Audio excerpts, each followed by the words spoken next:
Hey everybody, it's Dr. Warren here for, another episode of the show. We're going to make today's show quick, and sorry I'm scooting all around trying to get my stool right. Got a couple of questions sent to me here, so I'm going to try to read through these really quick, answer them for you guys, and I'll be off. So the first one we've got here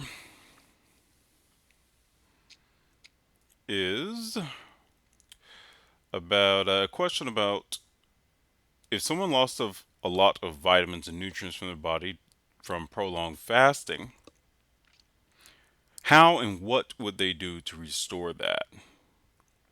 What supplements and foods would they eat? And then there's another question here about skin repair. Well, we can actually roll these two together, but I will add another piece in there for skin because she gets a bit more detailed in the second email. Okay, so this gets into foundation of what I always say. A lot of you guys that are my patients already know about this. I always say that God made man out of dirt. So if you want to prolong your lease on the dirt, you gotta eat more dirt. And what I mean by that is that dirt, as well, minerals. That's all dirt is. It's a series of minerals. And everything from silica, which is sand, to iron, magnesium, manganese, molybdenum, on and on and on and on and on. A lot of minerals out there. 84 minerals that we can consume, 77 are essential. Well, meaning if you do not get them, you will die because, well, you'll develop some kind of disease, then die. Because most of your issues, most health challenges are mineral deficiency disorders. Let's take, for instance, diabetes. Diabetes is known as a metabolic disorder. And we can look at that as saying you've run out of material to run your metabolic machinery, specifically your sugar processing machinery. So, not all of them, but a couple of the major ones are going to be chromium and vanadium. Yes, there are some amino acids, a couple of the guys that participate, but chromium and vanadium are the major ones for diabetes, and they help to process your blood sugar. Now, chromium plays a role in many other things, also skin, since we're talking about skin. But that's why minerals are so important because they cover everything. You're going to use minerals for this. The same minerals that are used for this are going to be used for that. Just like the chromium. Chromium is used for the processing of blood sugar. But then it's going to turn around and play a role in collagen formation. Iodine. Iodine plays a role in collagen formation, but it also helps with blood sugar. They do a lot. They have a lot of functions.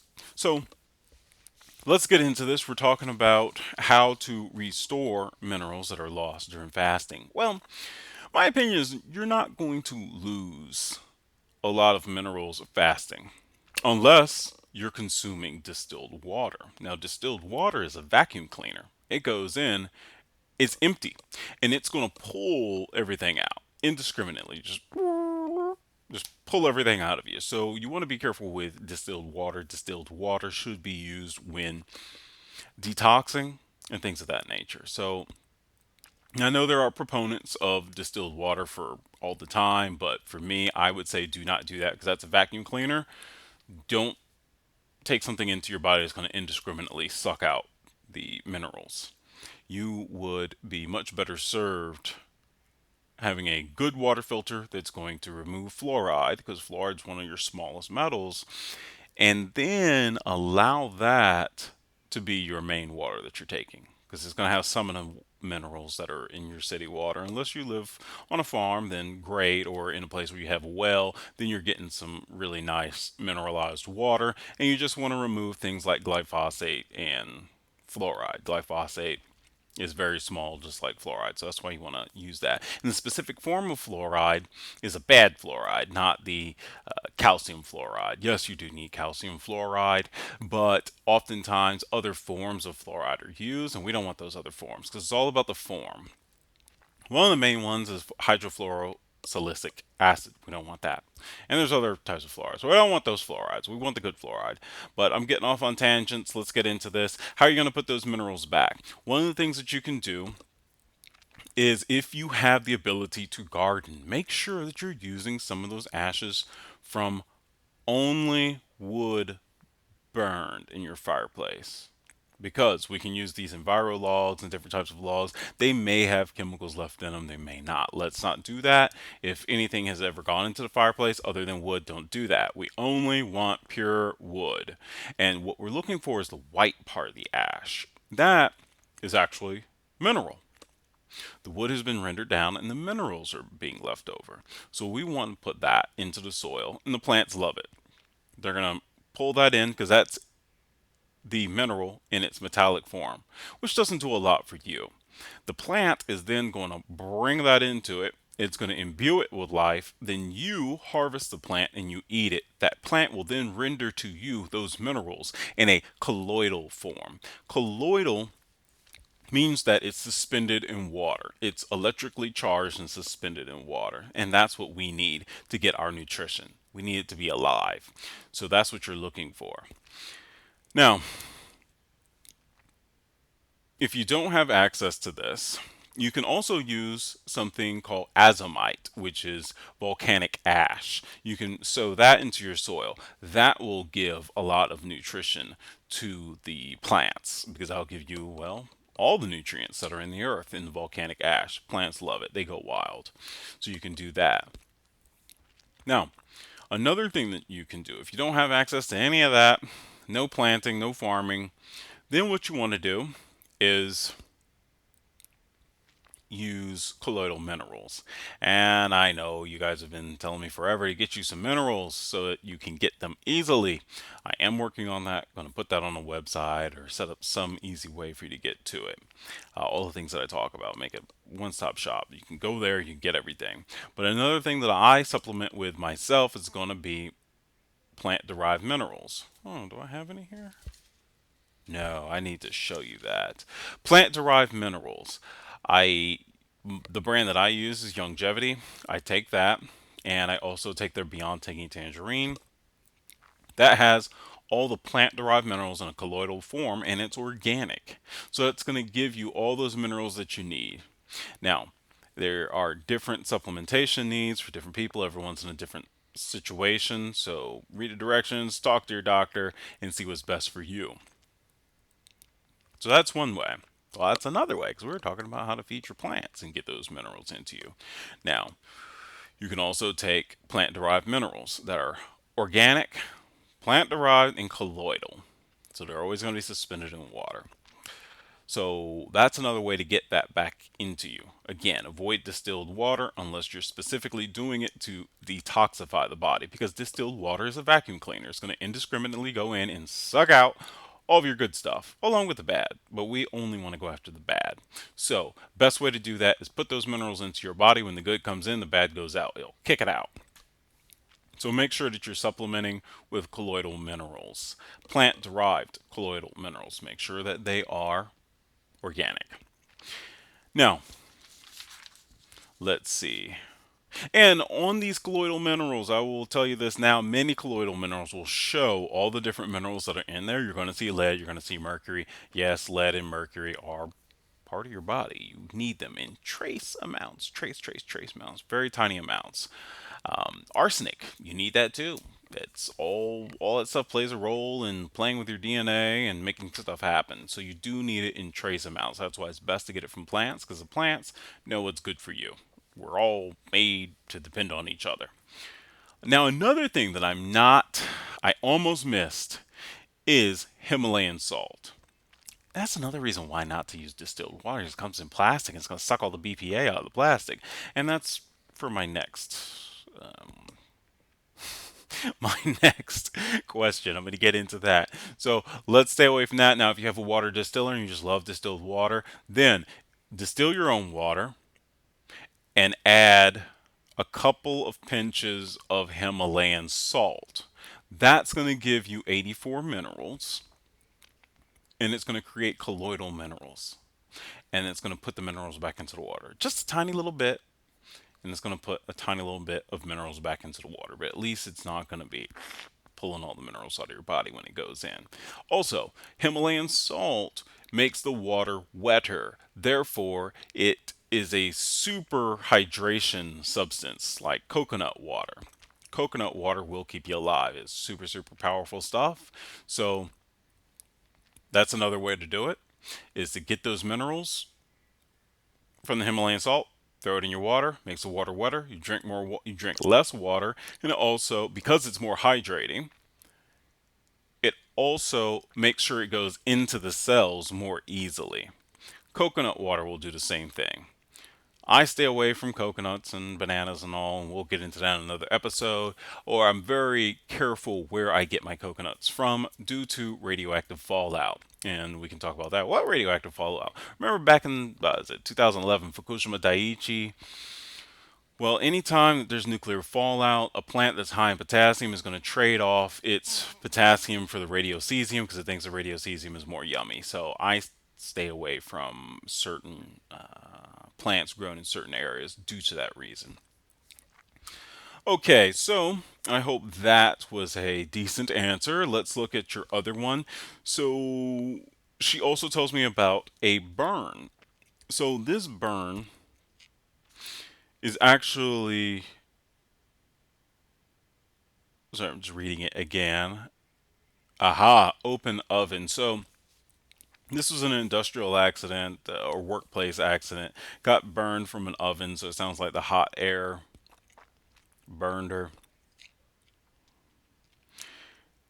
It did, she has a very good question here. So that's a really good one. Yeah, you got burnt, then you quit. I would too. Don't want to get burned. Uh, would my skin heal back to normal after, or would it never be the same? That's a loaded one. That's one that is much better for you to be face to face with your dermatologist because they have to see the skin. It depends on the degree of burn. There's first, second, and third degree burns. We really don't know what type of burn it is, so it's best for you to see your dermatologist and discuss that.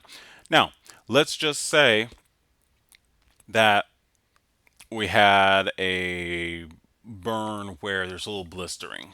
Okay, so we've got a little blistering that heals up. Now we're left with a scar. Well, again, back to the minerals. Copper is going to play a big role in the regeneration of tissues because copper is that which gives the tensile strength to skin. But then we have to look at the meeting that is had whenever collagen is formed. So, diatomaceous earth, which is silica or dirt, that is a conference table. We have a silica based conference table, and all these people gather around it. So you're going to have vitamin C, you're going to have valine, you're going to have proline. These are amino acids. You're going to have, now the C, I really like Life Force vitamin C because it's a C complex. Ascorbic acid, you don't want to deal with that. It's okay, but you really want C complex. So you're going to have proline, valine, vitamin C. You're going to have iodine. Iodine plays a critical role in collagen synthesis. And you're going to have copper in there. Now, there are some more people, but these are the big players. Let's throw vitamin E in there also. He's very important. I love North American Urban Spice, vitamin E, because it is an E complex. You have all of the E, the entire structure. There's a lot going on in vitamin E. So you're going to have these guys. They're going to be sitting around the conference table, and they're going to discuss how they're going to put the tissue together. Those are the main people that you want, and a lot of that comes in your minerals. Now, I know I didn't talk about vitamins because I was talking about minerals. Minerals are the key to the lock, while the vitamin is the oil. You really want to concentrate on your minerals. Next thing are the vitamins. And we all know about DEA and K. Those are your fat solubles. And then you have the other guys too. Yes, vitamin D plays a role in tissue formation too, but we're talking about just the key players. We want to make sure that we're supplementing with those. Now, some people like to place vitamin E on their skin. You can do that. A lot of the E that you get for reduction of scars is going to be the tocopherol acetate. So that is just like ascorbic acid. That is the engine of the vitamin E. That's not going to be the whole thing. You need all of it to really get some action happening. So You're going to want to, if you want to do that, I mean, if I were to do that, or you want to do that, you just rub a little on. Now, again, when we start dealing with skin, we have to be very careful with what we're doing. Everyone's skin is different, and some people's skin is sensitive, some are not. So, this again is one of those situations where you'd want to go over that with your doctor or your dermatologist, one who is holistically inclined, so that they can look at your skin type and find out what is best for you. Because skin is a very funny thing. So,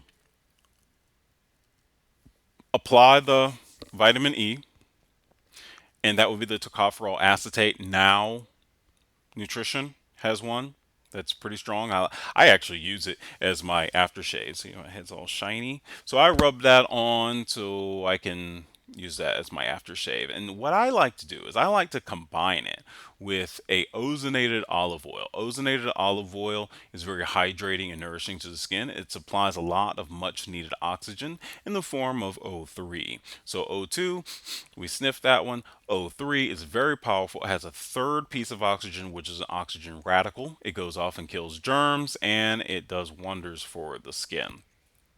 So I like to combine just a tiny little bit of the ozonated olive oil with the vitamin E, and I slather down with that. I also use the vitamin E as my shave oil. So that's what I do. And then I take the E complex orally. So now the high powered E that's on my skin will be able to interface with the E complex that's in my system, and then there's a balance. Because you don't want to put too much of just this engine on your body without the complex. Because we can let's reference Dr. Deepak Chopra's quote. Oftentimes we remove the intelligence from the food, but we leave behind the wisdom. So you want to make sure that you're getting a complex. That's the best way to take vitamins. That is the E complex, it's the C complex. So these things would help to regenerate the skin. Now, iodine is great. I use iodine on my skin also as an aftershave and then a conditioner. Specifically, I use nascent iodine. A nascent iodine is iodine that is ready to go. It does not have to go through any transformation. It's iodine in its most active form. So you can get nascent iodine at Global Healing Center. I love their nascent iodine. It's organic, all natural, and suspended in a vegetable glycerin. The other type of iodine is a strong iodine or Lugol's iodine. And I would be very careful with that. It is strong, it's very strong. It can cause burns. Be very careful with that iodine. And again, follow all these things up with your dermatologist because skin is very persnickety. Everyone's skin is different. So it's a very touchy area. You have to take these things up with your dermatologist or whatever your healthcare professional is that is looking after your skin. They must look at you and make sure that what you are wanting to do is good for your specific skin type. I hope that answered some things. Selenium is great there too. Selenium is fantastic. Selenium supports vitamin E, it restores it. So that's another one of those guys that should be in there. So I hope that was kind of a long-winded answer, but I hope that supplies some info. We want to make sure that we supply the minerals that are necessary to support tissue regeneration.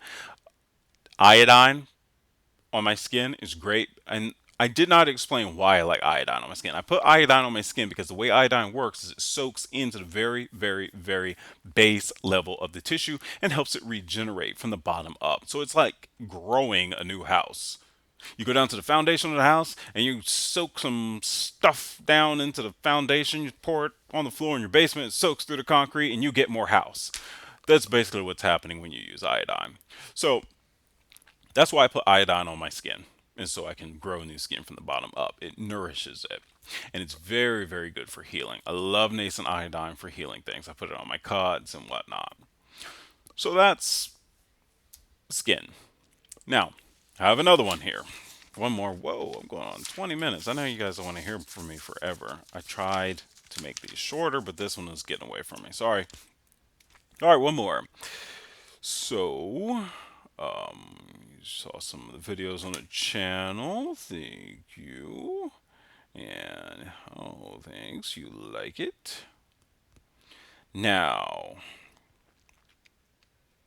this gentleman is asking me about gynecomastia. So, gynecomastia, what is that? That's man boobs. Where does it come from? Well, too many estrogens, xenoestrogens. And he's actually talking about that. Growing up on conventional meats, GMOs, pesticides in the water, things of that nature. Phytoestrogens, yes, they do play a role. Yes. Okay, so how to boil it down? Is there any possible way to cure it naturally or to remedy this naturally? We don't like the dirty C word. So, this is a complex one because we're looking at the chemical signaling system of the body, known as the endocrine system. So, this is an endocrine thing. And with all issues, you got to check with your doctor because there could be some other things going on that are not on the surface where we can see them. They could be operating underneath. And we can think that our gynecomastia is coming out of something as simple as too much exposure to xenoestrogens. And xenoestrogens are synthetic estrogens, such as BPA. So we could think that it's coming from here, but it could be coming from over here. So again, make sure you check this out with your doctor. But let's look at it nutritionally. So the first thing, and I want to go a bit deeper on this, I would make sure that I I was under chiropractic care to make sure that neurologically everything is happy. Okay. Now there is a way that they can measure that using infrared thermography that can show us the two different sides of our nervous system if we are functioning, working in the sympathetic or the parasympathetic. Now, the sympathetic is lions, tigers, and bears, oh my. So your body's like, ah! It can't think. You can't balance your checkbook if somebody's got a gun to your head. Now, there's the other side, the parasympathetic. Now, that's the health and healing neurology. That's health, that's rest and digest. That's really where we want to be so the body can think philosophically and figure out complex ways of healing itself. That's really where you want to be. And there's ways of finding out which of these neurologies you're in using infrared thermography. So I don't want to get off a tangent on that, but that would be the first thing that I would do.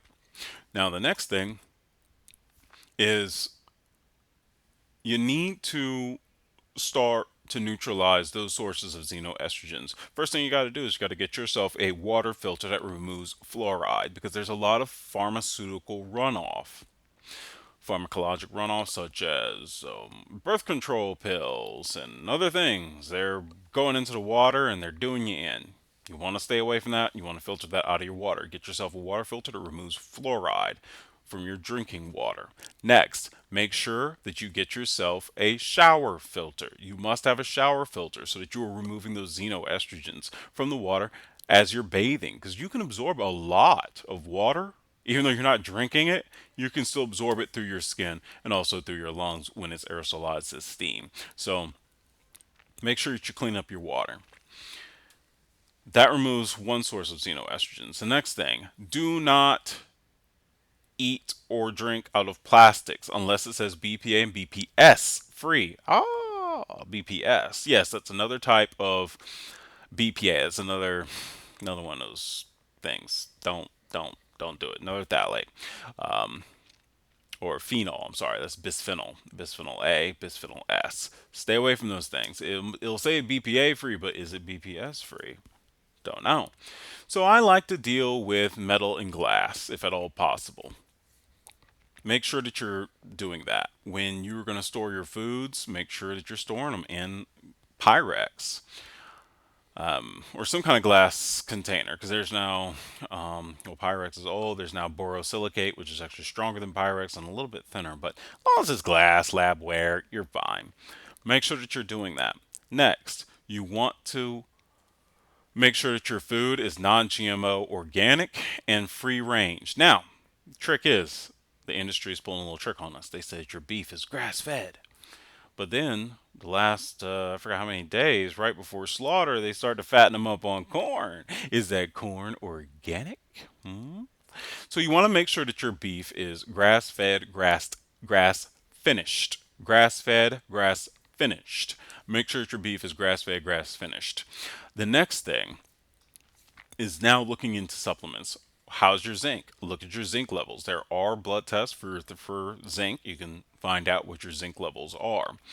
Why zinc? Because zinc is necessary to support testosterone production. So we got to make sure our zinc levels are proper. Selenium has been shown in some studies to support proper testosterone levels also. And there's a little bit of talk out there about magnesium. So it really takes us back to our minerals. So we want to make sure that we're getting our minerals, all of them, all 84 or 77. 77 are essential, 84 are, you know, extra. So you want to make sure that you're getting all your minerals so they are all balanced. Now, if you were to go and take specific minerals, you could actually exacerbate other underlying disorders because every mineral requires a buddy to be processed. They like to have friends and family. So you want to make sure that you have your minerals properly balanced with the other guys, or else you can create other nutritional deficiency disorders. So make sure that you're taking minerals that are balanced. They're in the proper ratio to all the other people. If you do not, that's called fractional nutrition. And again, that could create other problems. So make sure that you are taking your minerals balanced. Now, zinc, selenium, magnesium. Well, those are good for testosterone support. We're making sure that our food is not stored in plastic. We're not eating or drinking out of plastic. We're making sure that our food is going to be grass fed, grass finished. We're showering our water, all the water that we're being exposed to. Now, water filters. I use an Alexa Pure. You can also use Pro Pure. There are reverse osmosis systems. Reverse osmosis is great, but it can work so well that it makes empty water, just like distilled water.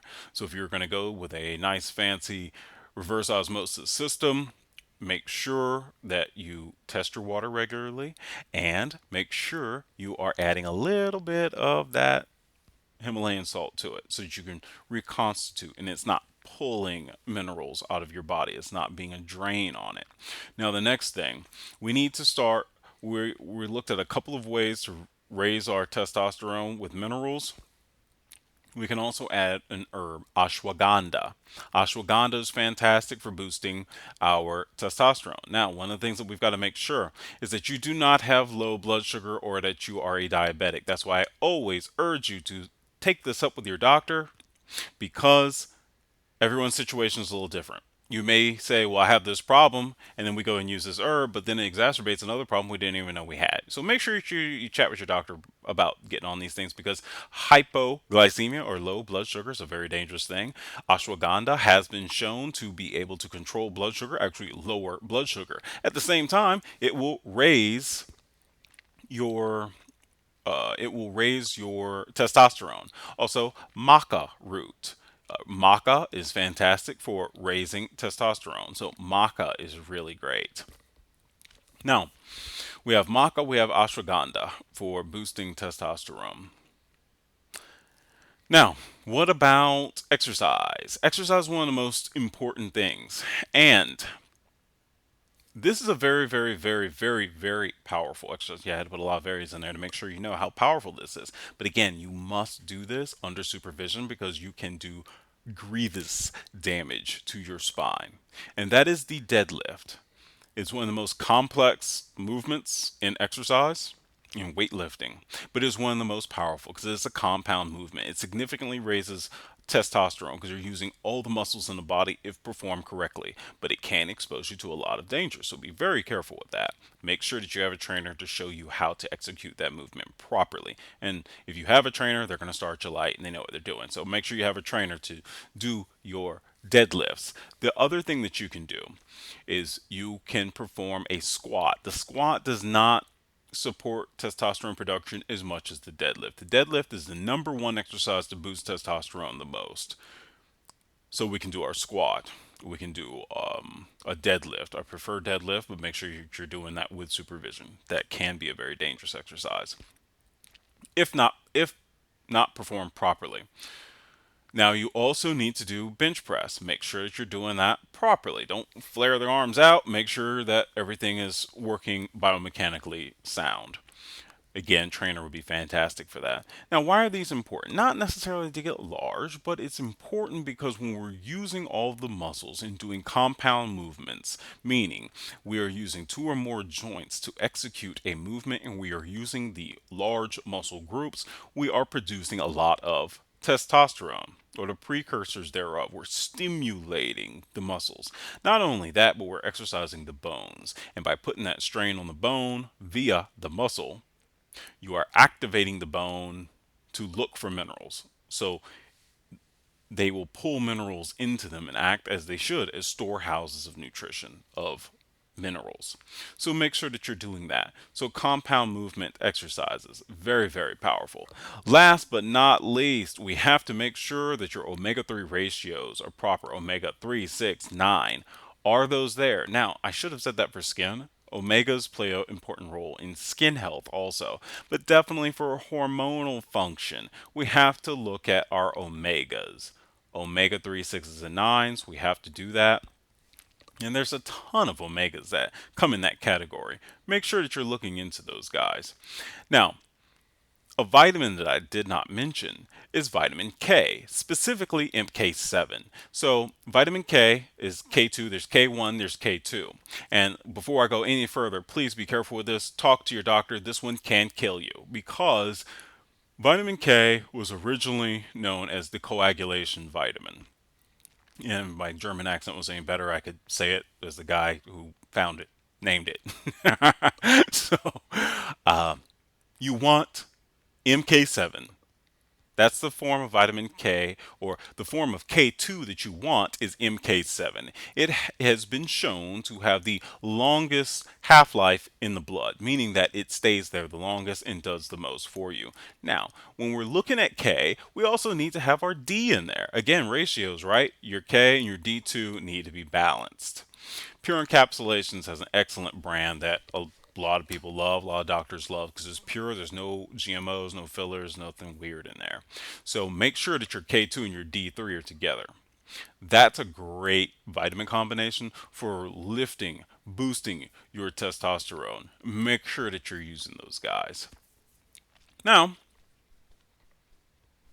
trying to think, was there anything else that I can think of? We talked about our herbs and a root because you have maca root and you have ashwagandha, which is an herb. We have our vitamins, we have exercise, we have filtering the water. I think that concludes this. And I went 33 minutes. That's incredible. Okay. So sorry to drag on forever. I was talking 100 miles an hour trying to cram it all in, but it just would not cram. So, those are all the things that we have for bringing our testosterone back up. Make sure that you're getting on those exercises. And one last one that I did not think about is the incline press. Incline bench press is really good because as we build the pec minor, we can actually tighten up the appearance of the pectoralis. Of course, working a regular bench press is very important because it's really working everything. But just for a little fine tuning, little cosmetics, go ahead and do some incline press. Very good. And especially with dumbbells, a dumbbell incline press would be very good to tighten everything up. So that's all for me for now. Thanks for putting up with me for 34 minutes.